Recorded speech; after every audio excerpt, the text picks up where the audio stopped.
Students, now let's discuss the question answers of the poem Fire and Ice.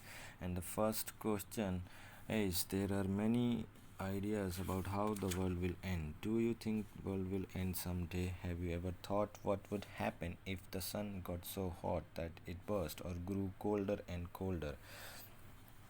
So the first question is asking that how the world will end, and they are giving two probabilities. And the first probability is that if the sun gets so hot and or the sun gets so cold, what will happen? The first probability, I think both the probability seems realistic. It can happen because of the increasing global warming. If the sun gets so cold, in that case intensity of heat will burn the world and life will come to an end.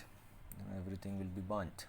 No survivor will be there. In the nowadays in the 47-48 degrees, we feel so difficult to go outside. Just imagine if the temperature reaches up to 100 degrees Celsius or more than that, then there will be no survivor on this earth. So obviously sun, if it gets so hot, then definitely it can bring the life to its end on this planet.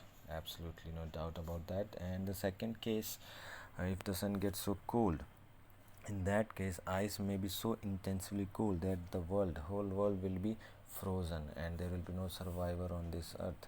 So yes, of course, in both the cases, and both life will come to its end on this planet.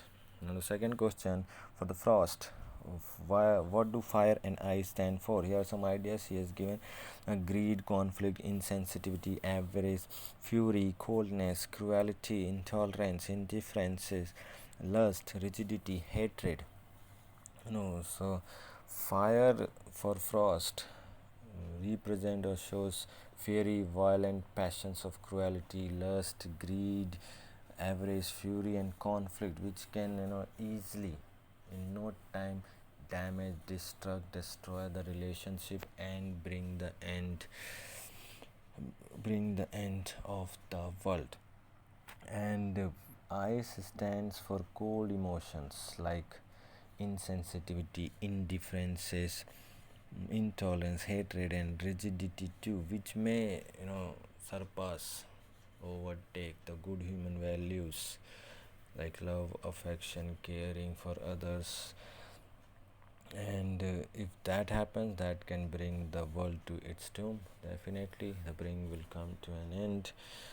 And the third question is, what is the rhyme scheme of the poem? We have already discussed the rhyme scheme of the poem. The next part is the how does it help in bringing out the contrasting ideas in the poem. The two stanzas given in the poem, they bring two totally contrasting ideas. The first stanza talks about the fire. The variation in the second stanza, which talks about the ice, it's totally contrasting element. Of fire is totally contrasting element, then the ice, and ice is totally contrasting than fire. So both are variations are used, and it is said that both elements which are totally opposite, totally contrast to each other, but both are capable enough to bring the end of this world. So the students, we have discussed the question answers, and I hope you have understood. If you have any doubt, any query, you can leave a doubt and query in the comment box. Thank you.